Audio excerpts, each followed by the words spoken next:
Aku adalah ruhmu, suara yang jarang kau dengar ketika dunia terlalu bising, tetapi malam ini aku memintamu duduk sebentar, menarik napas pelan, dan membiarkan kata-kata ini menyentuh tempat paling sunyi di dalam dirimu.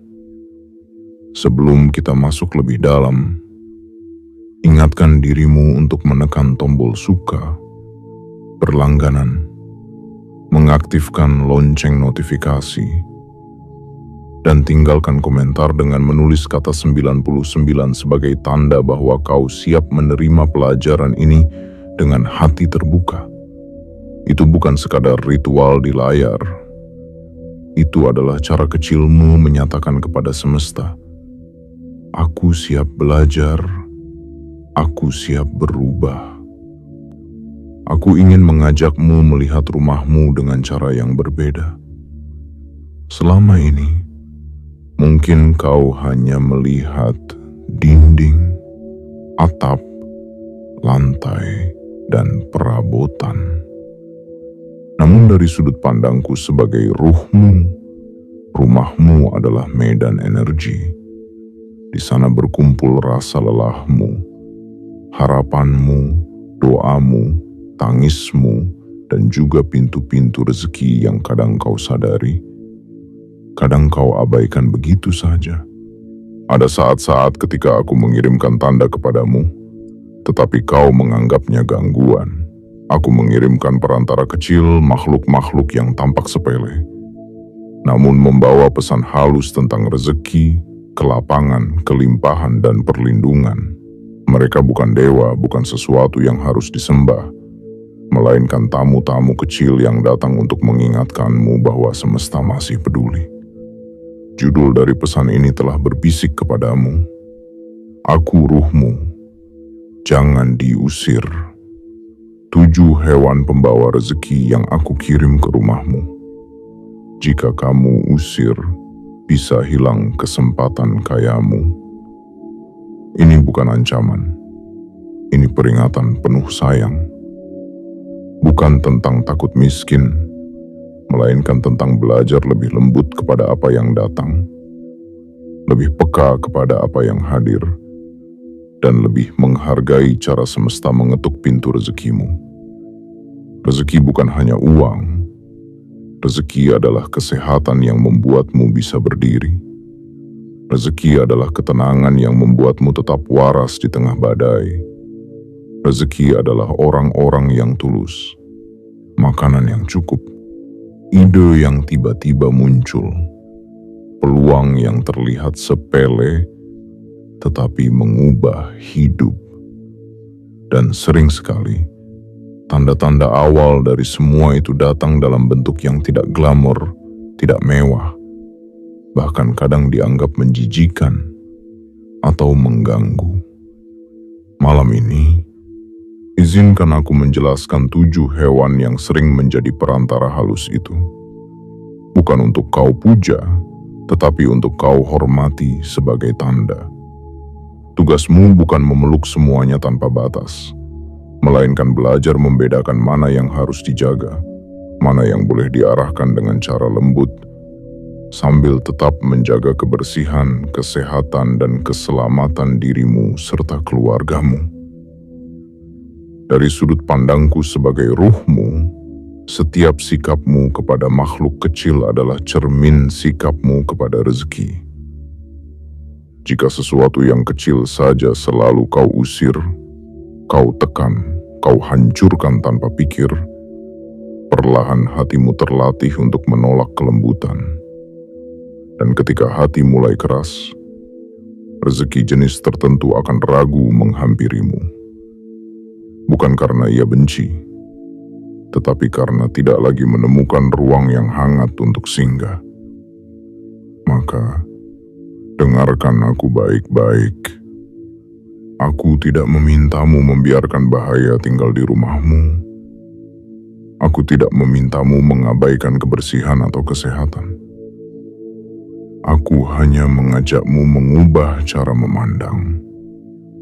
Dari benci menjadi mengerti, dari takut menjadi sadar, dari mengusir tanpa pikir menjadi menata dengan penuh hikmah. Di sanalah pintu-pintu rezeki mulai bergerak. Mari kita melangkah bersama bagian demi bagian. Setiap hewan yang akan aku sebut bukan sekadar spesies, melainkan cermin sifat dan latihan batin. Di setiap bagian, aku akan menjelaskan bukan hanya maknanya, tetapi langkah-langkah nyata yang bisa engkau lakukan agar apa yang kau dengar tidak berhenti sebagai cerita, melainkan berubah menjadi kebiasaan yang mengundang datangnya kesempatan dan kelapangan hidup. Bagian 1. Kucing, tamu lapar, rezeki yang mengetuk pelan. Aku adalah ruhmu, dan aku ingin berbicara tentang kucing yang tiba-tiba datang ke depan rumahmu. Mungkin ia kurus, mungkin bulunya kusut, mungkin matanya seperti memohon tanpa suara. Di permukaan, itu hanya kucing jalanan yang kelaparan. Namun dari sudut pandang batin, seringkali aku mengizinkannya datang sebagai ujian kecil. Apakah hatimu masih peka ketika makhluk lemah mengetuk pintu rezekimu? Setiap kali kucing datang dan duduk di depan rumahmu, kau sebenarnya sedang diberi kesempatan untuk memilih, menutup mata, atau membuka hati. Rezeki besar seringkali dimulai dari kebiasaan kecil yang tidak disadari. Ketika kau terbiasa memberi pada yang lemah, kau melatih dirimu untuk hidup dalam frekuensi kelimpahan, bukan ketakutan. Orang yang pelit pada yang lemah seringkali pelit juga pada dirinya sendiri dalam bermimpi dan mengambil peluang. Jika satu hari nanti kucing datang ke rumahmu, pertama tenangkan pikiranmu. Jangan langsung mengusir sambil menggerutu. Tarik napas, lihat ke matanya, dan tanyakan dalam hati, apa yang sedang semesta ajarkan padaku hari ini? Kedua, jika engkau punya sedikit makanan, sisihkan sebagian. Tidak perlu mewah, cukup sepotong nasi, sedikit ikan, atau makanan kering sederhana. Ketiga, ketika memberi, niatkan sebagai sedekah. Ucapkan pelan di batinmu, ini untuk melapangkan rezekiku dan membersihkan hatiku. Dengan sikap itu, kau tidak hanya memberi makan perut seekor kucing, tetapi juga memberi makan jiwa sendiri. Kau sedang berkata kepada semesta, aku percaya rezekiku cukup untuk dibagi. Sikap percaya seperti itu pelan-pelan mengundang peluang baru, ide baru, dan orang-orang baik yang datang di waktu tak terduga. Rezeki jarang jatuh dari langit tanpa bentuk. Ia sering datang lewat pola pikir yang berubah menjadi tindakan. Namun aku juga mengerti, mungkin kau tidak mampu memelihara kucing. Di rumah ada bayi, ada alergi atau keterbatasan lainnya. Tidak apa-apa. Aku tidak memaksamu untuk menjadikan semua kucing sebagai peliharaan. Yang perlu kau jaga adalah caramu memperlakukan mereka. Jika engkau tidak bisa memelihara, beri makan sekadarnya lalu arahkan ia keluar dengan lembut. Bisa juga kau bantu mencarikan rumah baru, menitipkan ke tetangga yang lebih mampu, atau menghubungi komunitas penyayang hewan bila ada di sekitar tempat tinggalmu. Yang perlu kau hindari adalah marah-marah, melempari, menyakiti, atau mengusir dengan sumpah serapah. Ketika kau mengusir dengan kebencian, Sebenarnya yang kau usir bukan hanya kucing, tetapi kesempatan untuk melatih hatimu menjadi lebih lapang. Ingat, rezeki yang besar sering butuh wadah hati yang luas. Bagaimana rezeki besar ingin menetap di hati yang sempit dan mudah kesal. Jika ingin rezekimu membaik, mulailah dari kebiasaan sederhana. Pada hari-hari tertentu, niatkan memberi makan satu kucing jalanan. Bisa di depan rumah, di jalan menuju tempat kerjamu, atau di dekat warung langgananmu. Jadikan ini sebagai latihan batin, bukan sekadar kasihan. Setiap kali engkau menaburkan makanan, bayangkan kau sedang menabur benih ke lapangan yang suatu hari akan kau panen dalam bentuk yang jauh lebih besar. Kau boleh berdoa sambil memberi makan. Semoga dengan makanan ini, aku dilapangkan dari sempitnya rezeki, sempitnya hati, dan sempitnya jalan hidup. Doa yang lahir ketika kau sedang berbuat baik kepada makhluk yang lemah, seringkali memiliki getaran yang lembut dan kuat. Di situ aku, sebagai ruhmu, ikut mengamini dengan harapan besar untukmu. Ingatlah, kucing yang datang tidak selalu membawa tanda misterius yang kaku. Kadang ia hanya datang sebagai pengingat bahwa masih ada yang lebih lemah darimu. Dan setiap kali kau ingat hal ini, ego yang sombong akan melunak.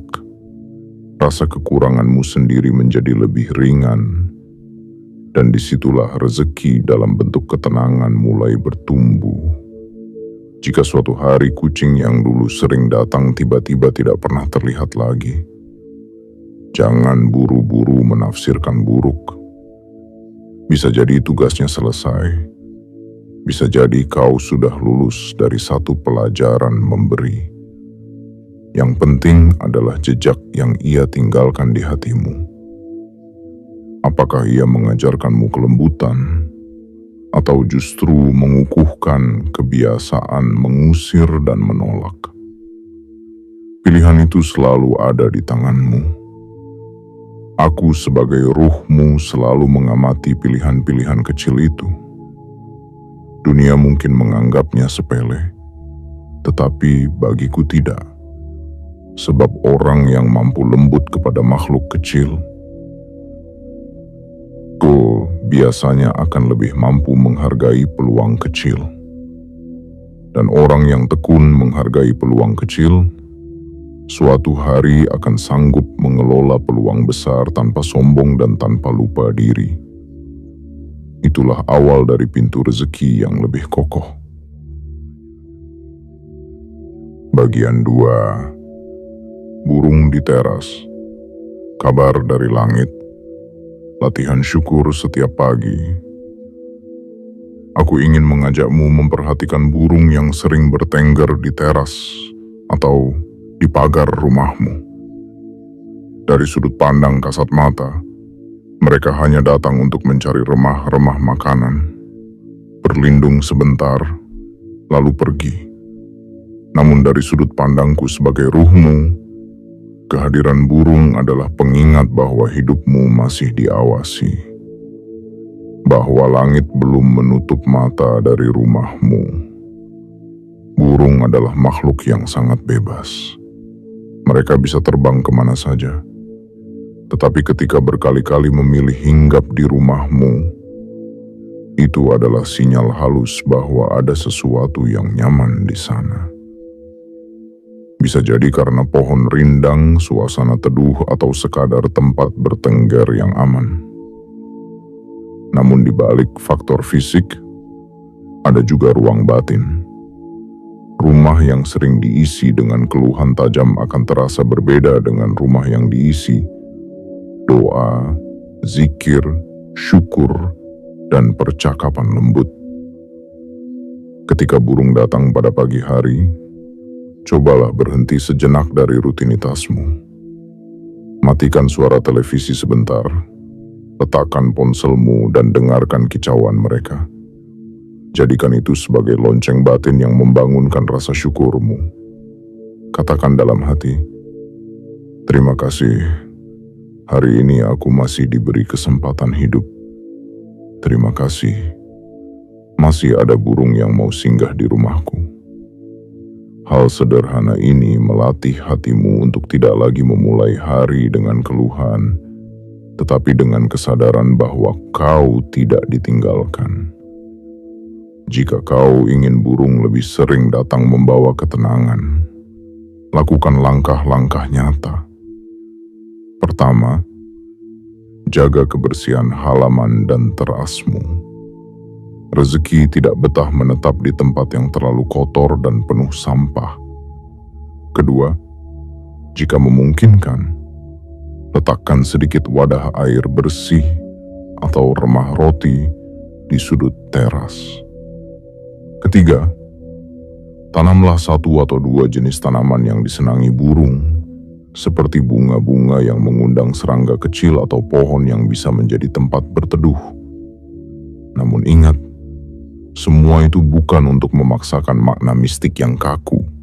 Ini adalah latihan disiplin dan kepedulian. Dengan merawat lingkungan, kau sedang melatih dirimu merawat peluang. Orang yang tidak peduli pada lingkungan fisiknya seringkali juga tidak peduli pada detail kecil yang menentukan kualitas rezeki. Padahal, rezeki yang baik dicintai oleh orang yang telaten dan rapi. Jika suatu hari ada burung yang membuat sarang di atap, di sudut genteng, atau di sela-sela ventilasi, jangan langsung merusaknya dengan emosi. Amati dulu apakah keberadaannya benar-benar mengganggu kesehatan dan keselamatan. Jika tidak mengganggu, biarkan sampai musimnya selesai. Di sepanjang waktu itu, jadikan sarang tersebut sebagai pengingat bahwa hidupmu pun perlu membangun sarang rezeki. Pelan, telaten, setangkai demi setangkai. Namun jika benar-benar mengganggu atau berpotensi membahayakan, kau boleh memindahkannya dengan cara lembut.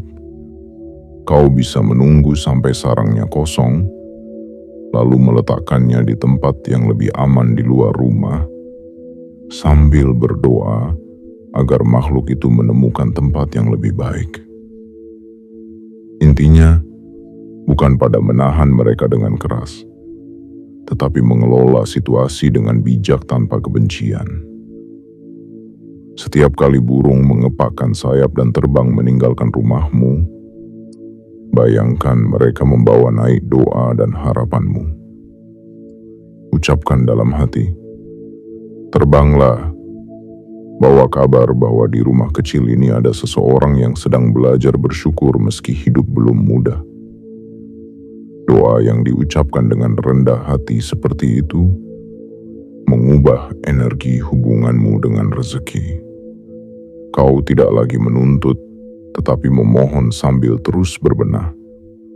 Jika kau ingin rezekimu lebih lapang, biasakan diri membuka pagi dengan 3 hal: syukur, rencana, dan tindakan kecil. Syukur karena masih diberi hidup. Rencana agar harimu tidak habis tanpa arah. Tindakan kecil seperti merapikan teras, menyapu halaman, mengisi wadah air untuk burung atau hewan liar yang lewat. Dengan begitu, rumahmu tidak hanya bersih secara fisik, tetapi juga terasa ramah bagi rezeki yang lembut. Aku sebagai ruhmu sangat senang ketika melihatmu berhenti sejenak hanya untuk menikmati kicau burung. Di sana, aku tahu bahwa jiwamu belum hilang arah.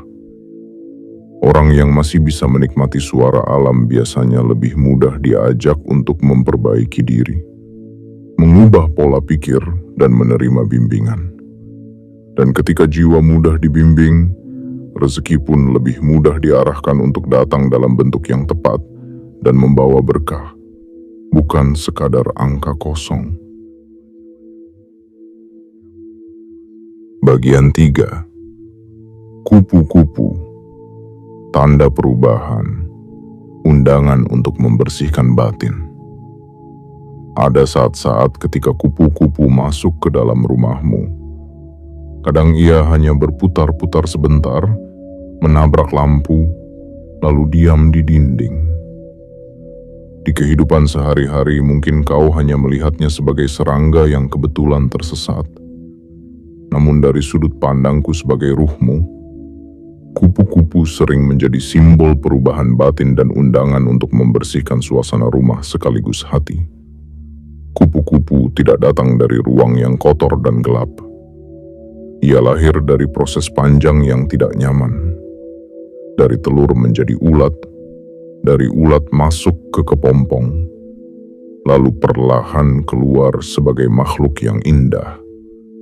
Ketika ia tiba-tiba muncul di rumahmu, anggap saja itu sebagai cermin yang aku bawa untukmu. Seakan aku berkata, lihat, perubahan yang indah selalu melalui proses yang melelahkan. Beranikah kau membersihkan hidupmu dari pola-pola lama? Jika kupu-kupu masuk ke rumahmu, pertama jangan panik. Jangan langsung memukulnya atau mengusirnya dengan kasar. Biarkan ia mendarat sebentar. Kedua, gunakan momen itu untuk berhenti sejenak dan mengecek suasana rumah.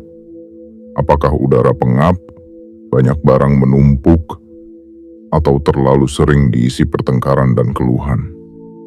Ketiga, setelah itu, bukalah jendela atau pintu pelan-pelan, arahkan kupu-kupu keluar dengan sapu atau kain secara lembut, sambil berkata dalam hati, terima kasih sudah mengingatkanku untuk berubah. Langkah ini terlihat sederhana, tetapi ia mengajarkan beberapa hal penting. Pertama, bahwa perubahan tidak perlu selalu dramatis.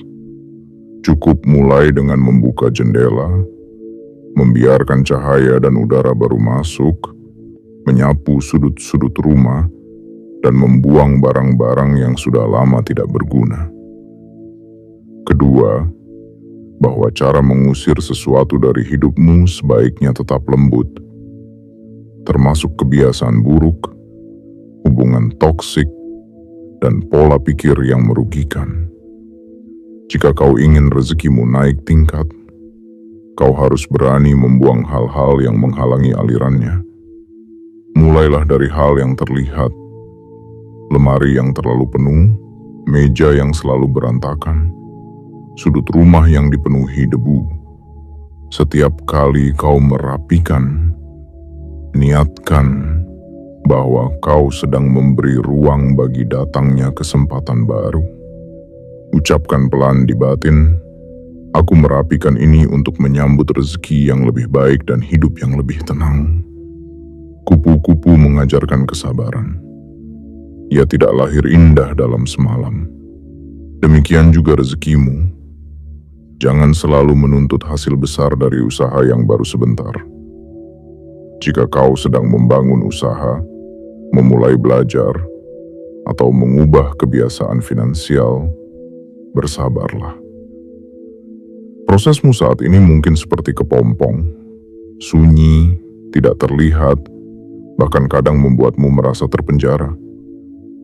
Namun jika kau bertahan, akan ada saatnya kau keluar dengan bentuk yang sama sekali berbeda. Aku sebagai ruhmu ingin kau belajar dari kupu-kupu.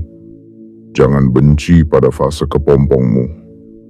Justru, disitulah otot mental dan spiritualmu dibentuk. Ketika kau merasa hidup sangat sempit, coba.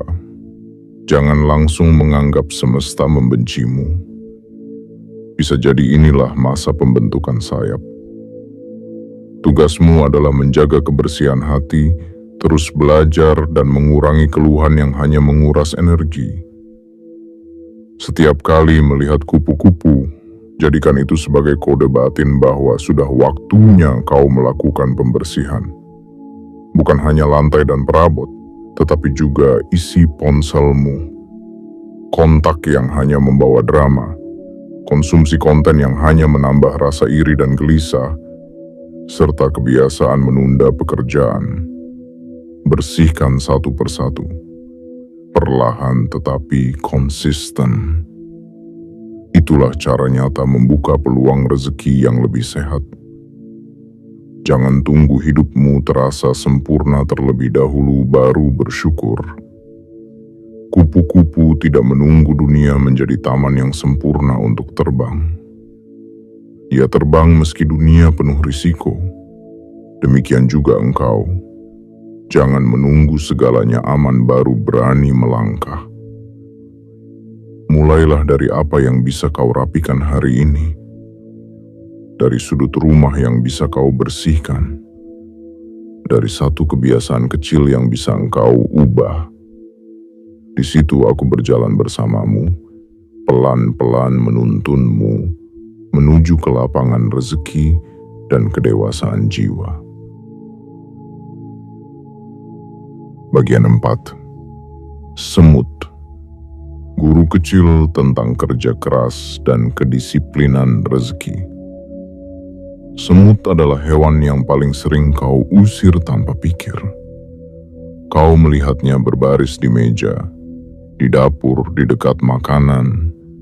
Lalu secara refleks kau lap dengan tisu, kau semprot dengan cairan pembersih, atau kau hancurkan dengan tangan. Aku mengerti. Kau perlu menjaga kebersihan dan mencegah makanan menjadi kotor.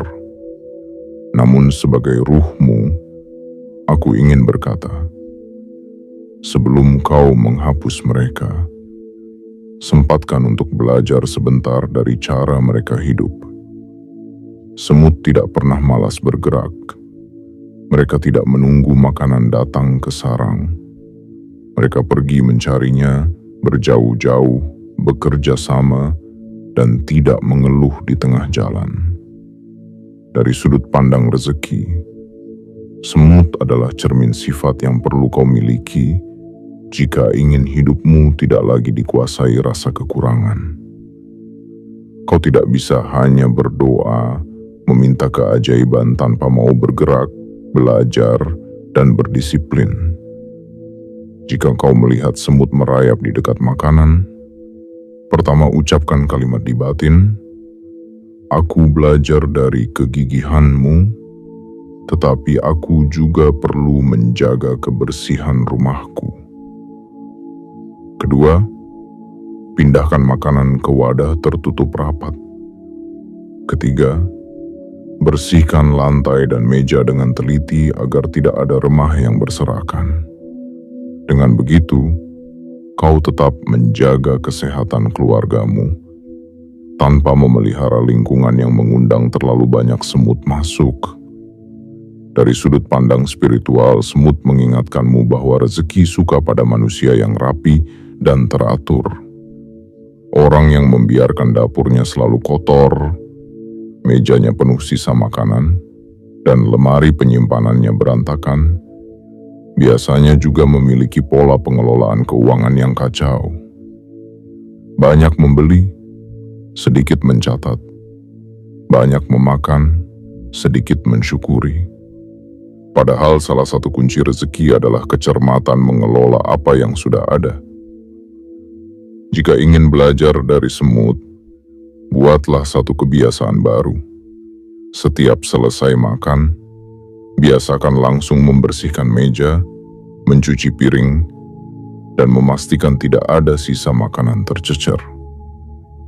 Niatkan bahwa tindakan ini bukan sekadar pekerjaan rumah, tetapi latihan disiplin rezeki. Ucapkan pelan di hatimu, saat aku membersihkan sisa makanan, aku juga membersihkan jalanku dari pemborosan dan kelalaian.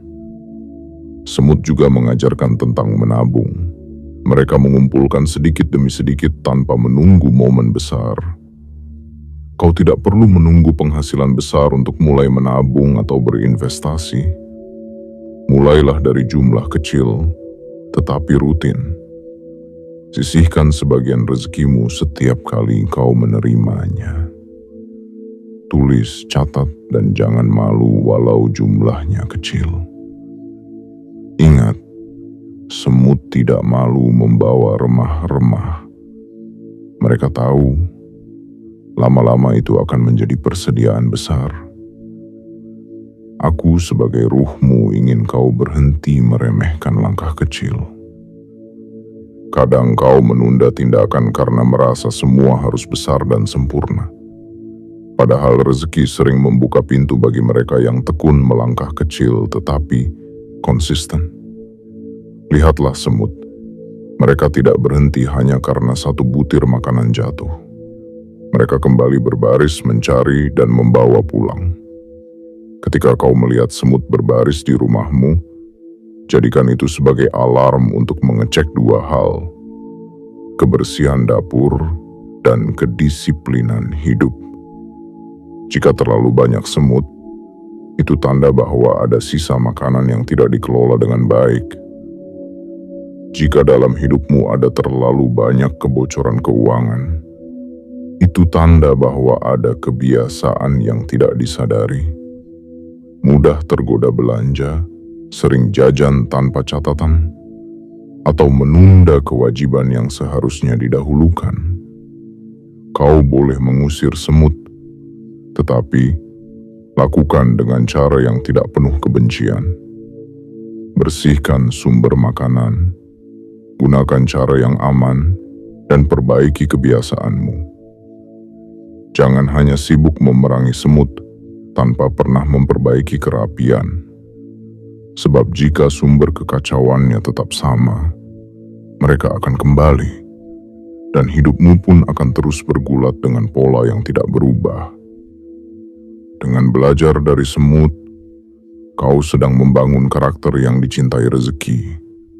Tekun, teratur, dan tidak mudah mengeluh. Orang seperti ini, ketika diberi peluang kecil, mampu mengembangkannya menjadi sesuatu yang berarti. Dan ketika diberi rezeki besar, ia tidak akan ceroboh menghabiskannya dalam waktu singkat. Disitulah aku, sebagai ruhmu, merasa tenang. Sebab aku tahu, kau tidak lagi sekadar meminta rezeki, tetapi sedang mempersiapkan diri menjadi penjaga yang amanah. Bagian 5. Cicak, penjaga sunyi, pengingat tentang energi negatif. Cicak seringkali dianggap menjijikan. Ia merayap di dinding, bersembunyi di sudut-sudut rumah, muncul di dekat lampu untuk memakan serangga kecil. Banyak orang spontan melempari atau mencoba membunuhnya. Namun sebagai ruhmu, aku ingin mengajakmu melihat cicak dengan cara yang sedikit berbeda. Bukan untuk mengkultuskan, tetapi untuk belajar dari perannya dalam keseimbangan kecil di rumahmu. Cicak memakan nyamuk, serangga kecil, dan hama-hama yang bisa mengganggu tidurmu.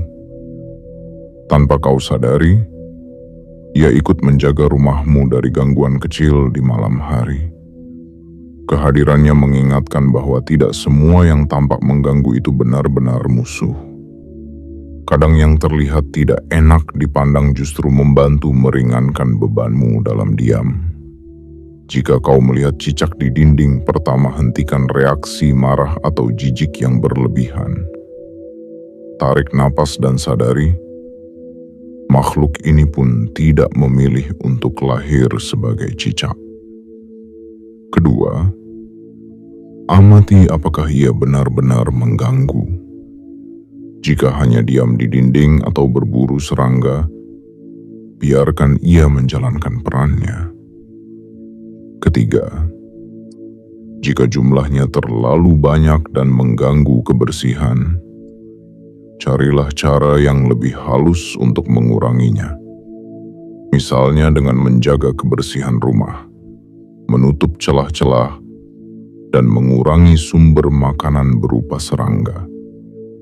Dari sudut pandang energi batin, Cicak mengajarkanmu untuk lebih tenang menghadapi hal-hal kecil yang tidak sempurna. Hidupmu tidak akan pernah steril dari gangguan, kritik, atau ketidaksempurnaan. Tetapi, jika setiap hal kecil langsung membuatmu tersulut, semangatmu akan cepat habis sebelum sempat membangun apapun. Rezeki tidak suka tinggal di hati yang terlalu mudah terganggu oleh hal-hal remeh. Jika ingin rezekimu lebih kuat, latih dirimu untuk tidak reaktif terhadap gangguan kecil. Ketika ada suara cicak di tengah malam, anggap saja itu pengingat untuk berdoa sebentar sebelum tidur, memaafkan hari yang sudah lewat, dan melepaskan beban yang tidak perlu dibawa ke esok. Dengan begitu, cicak yang tadinya dianggap mengganggu justru menjadi lonceng kecil yang mengingatkanmu untuk kembali kepada ketenangan. Aku sebagai ruhmu tidak ingin kau hidup dalam paranoid terhadap semua tanda. Jangan sampai setiap hewan yang datang dianggap pertanda buruk. Yang ingin aku ajarkan adalah keseimbangan. Peka tanpa berlebihan, tenang tanpa lengah. Cicak di rumahmu bisa menjadi penanda bahwa masih ada area yang perlu dibersihkan, baik secara fisik maupun batin. Lihat sudut dinding, langit-langit, dan lemari. Apakah banyak debu, jaring, dan kotoran menumpuk? Mulailah membersihkan rumahmu bagian demi bagian. Tidak perlu sekaligus. Hari ini sudut kamar, esok bagian lemari, lusa ventilasi, dan langit-langit. Saat kau membersihkan, anggap itu juga sebagai proses membersihkan batin, mengurangi dendam, merapikan luka, dan melepaskan rasa iri. Ucapkan pelan dalam hati, aku membersihkan ini agar rumahku dan hatiku layak dihuni oleh ketenangan dan rezeki yang baik. Jika suatu saat kau benar-benar harus mengusir cicak karena alasan tertentu, lakukan tanpa sumpah serapah. Gunakan cara yang aman dan wajar. Ingat, yang penting adalah kualitas hatimu saat bertindak. Sebab rezeki yang hidup bukan hanya soal datangnya uang, tetapi juga tentang bagaimana setiap tindakan kecilmu memancarkan niat dan energi yang selaras dengan kebaikan. Cicak mengajarimu untuk tidak terganggu oleh bentuk luar. Tidak semua yang indah itu menolong, dan tidak semua yang tampak kotor itu merugikan. Dengan memiliki pandangan yang lebih bijak seperti ini, kau akan lebih tenang menghadapi orang-orang yang salah paham, situasi yang tidak ideal, dan proses yang tidak seindah bayanganmu. Dan ketenangan seperti inilah yang membuatmu mampu mengambil keputusan rezeki dengan kepala dingin, bukan dengan emosi sesaat. Bagian 6. Lebah. Manisnya rezeki dari kerjasama dan menjaga lingkungan. Lebah jarang masuk ke dalam rumah, tetapi kadang mereka membuat sarang di atap, di sudut genteng, atau di pohon dekat rumahmu. Banyak orang spontan panik dan langsung ingin menghancurkan sarangnya. Sebagian karena takut sengatan, sebagian karena merasa terganggu. Sebagai ruhmu, aku mengerti kekhawatiran itu. Tetapi aku juga ingin kau belajar hikmah besar dari lebah sebagai simbol rezeki yang manis dan teratur.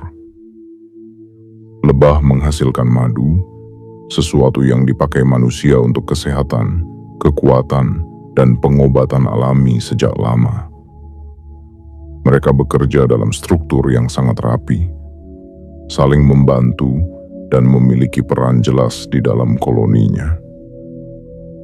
Dari sudut pandang rezeki, lebah mengingatkanmu bahwa kelimpahan lahir dari kerja sama, fokus, dan keteraturan, bukan dari usaha sendiri yang kacau dan mudah menyerah.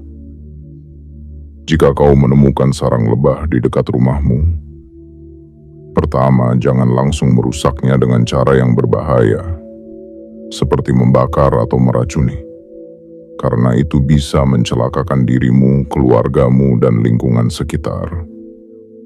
Kedua, amati apakah sarang tersebut benar-benar membahayakan, misalnya letaknya tepat di jalur lalu lintas manusia. Ketiga, jika berbahaya, carilah bantuan pihak yang lebih ahli, seperti peternak lebah atau petugas terkait, untuk memindahkan sarang dengan cara aman. Sikap ini mengajarkan bahwa mengelola rezeki dan bahaya tidak selalu harus dengan kekerasan. Kadang kau perlu ilmu, bantuan orang lain, dan kesabaran. Orang yang ingin rezeki besar tetapi malas belajar dan enggan bekerja sama akan mudah panik ketika masalah datang. Seperti orang yang melihat sarang lebah lalu langsung menghancurkannya. Padahal di dalamnya ada potensi madu yang besar jika dikelola secara benar. Lebah juga mengajarkanmu untuk menjaga lingkungan. Mereka membutuhkan bunga, pohon, dan tanaman untuk hidup. Jika lingkungan rumahmu gersang, penuh sampah, dan minim tanaman, jangan heran jika suasananya terasa kering, baik secara fisik maupun batin. Mulailah menanam sesuatu, walau hanya satu pot di teras. Rawat dengan tekun, sirami dengan sabar, dan lihat bagaimana sedikit demi sedikit suasana rumahmu melunak. Dalam hal rezeki, menanam adalah simbol dari investasi dan kesabaran. Kau tidak bisa menanam hari ini dan berharap panen besar besok. Lebah pun tidak menghasilkan madu hanya dari satu kali terbang. Mereka berulang kali mengunjungi bunga, bekerja bersama, dan melakukan tugasnya dengan konsisten. Jika kau ingin rezeki yang lebih manis, tirulah pola ini. Kerja teratur, saling mendukung, dan sabar mengumpulkan sedikit demi sedikit. Aku sebagai ruhmu sangat senang ketika melihatmu mulai peduli pada lingkungan kecil di sekelilingmu, mengurangi sampah, memilah barang yang bisa digunakan kembali, tidak merusak tanaman sembarangan, dan tidak membakar apa saja tanpa pikir. Sikap peduli seperti ini mencerminkan bahwa kau layak dipercaya untuk memegang rezeki yang lebih besar. Karena kau tidak hanya memikirkan dirimu sendiri. Jika suatu hari lebah tampak berterbangan dekat rumahmu, anggap saja itu pengingat untuk mengecek apakah hidupmu sudah tertata seperti koloni lebah atau masih acak-acakan. Apakah peranmu di keluarga dan pekerjaan sudah jelas, atau masih bercampur tanpa batas? Semakin jelas peran dan fokusmu, semakin mudah rezeki menemukan jalannya kepada kehidupanmu. Karena kau tidak lagi menyia-nyiakan energi dalam kebingungan yang tidak perlu. Lebah juga mengingatkanmu agar rezeki yang kau terima tidak hanya dinikmati sendiri. Madu dibagikan, dijual, dan menjadi manfaat bagi banyak orang. Demikian juga rezekimu. Sisihkan untuk berbagi, berzakat atau bersedekah sesuai keyakinanmu, membantu keluarga, dan menolong orang yang sedang susah. Rezeki yang dibagikan dengan ikhlas akan kembali dalam bentuk yang kadang tidak terbayangkan. Peluang baru, jaringan baru, kesehatan yang terjaga, dan hati yang lebih ringan menjalani hari. Bagian 7. Capung. Pertanda perubahan musim. Ajakan untuk berani melangkah. Capung sering kali terlihat di sekitar halaman, dekat air di atas rumput, atau sesekali masuk sebentar ke dalam rumah lalu keluar lagi.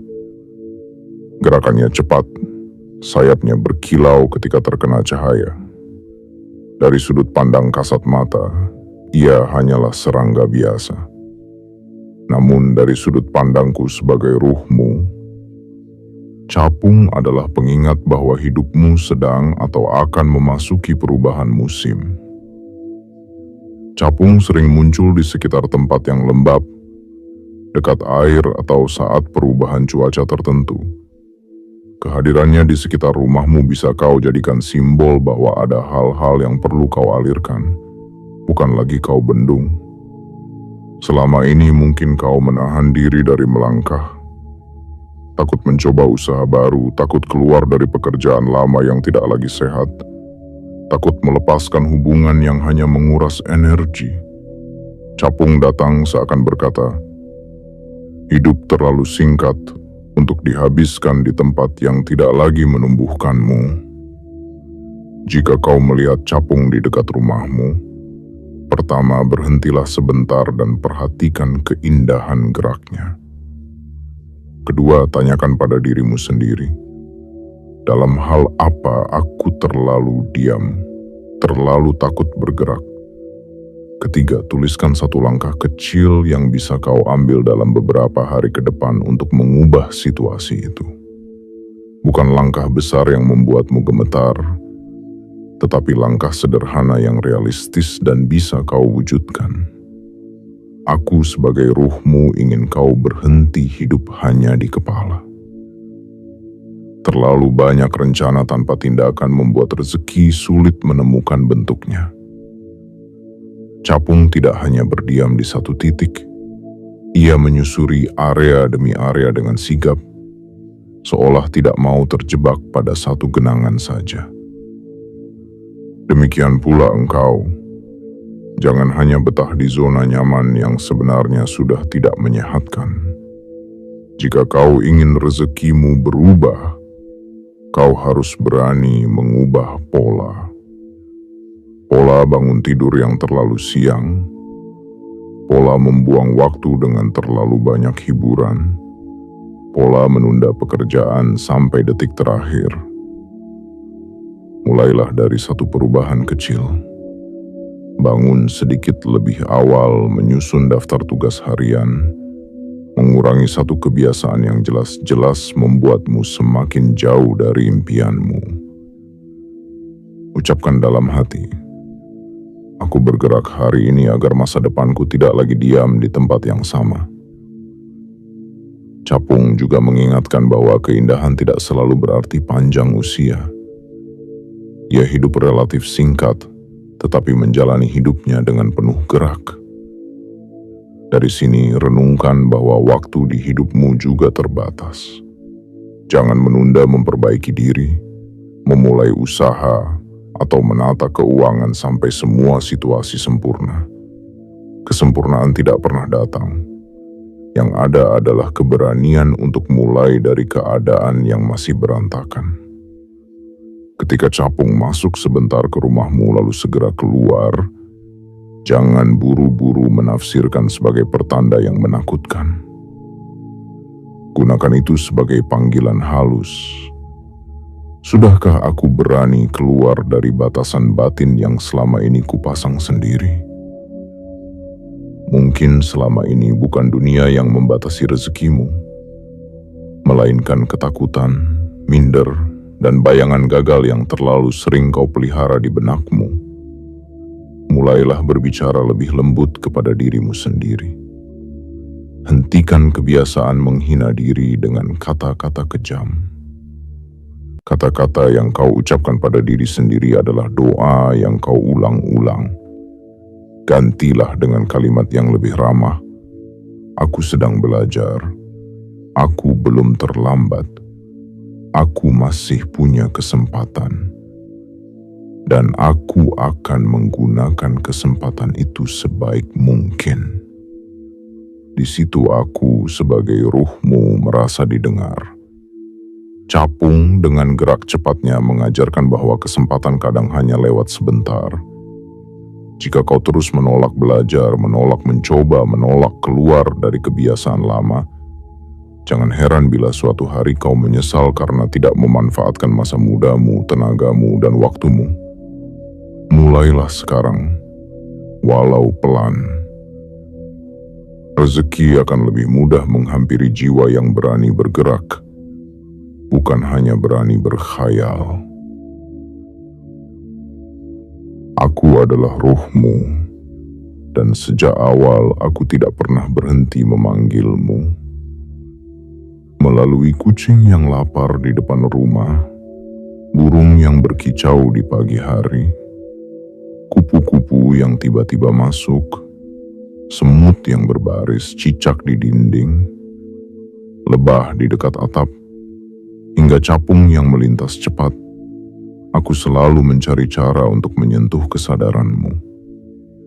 Tidak untuk menakut-nakuti, tetapi untuk mengajakmu pelan-pelan kembali selaras dengan aliran rezeki dan kehidupan yang lebih lapang. Ingatlah, tidak ada satupun hewan itu yang harus kau sembah. Mereka hanyalah makhluk kecil yang menjalankan perannya. Yang ingin aku tanamkan dalam dirimu adalah sikap. Lebih lembut kepada yang lemah, lebih rapi dalam menjaga rumah, lebih sabar dalam berproses, lebih berani mengambil langkah, dan lebih peka membaca tanda-tanda kecil yang selama ini kau anggap sepele. Sikap inilah yang perlahan mengundang rezeki untuk tidak sekadar datang, tetapi juga betah tinggal bersamamu. Mulai hari ini, lihat rumahmu dengan mata yang baru. Jangan hanya mencari apa yang kurang, tetapi juga mensyukuri apa yang sudah ada. Jangan hanya mengeluh tentang sempitnya rezeki, tetapi periksa juga bagaimana sikapmu kepada yang lemah, kepada lingkungan, kepada dirimu sendiri. Sebab rezeki bukan hanya perkara berapa banyak yang kau terima, tetapi juga seberapa layak dirimu menjadi penjaganya. Jika suatu saat kau merasa sangat lelah, ingatlah bahwa aku selalu ada, menyertai setiap napasmu.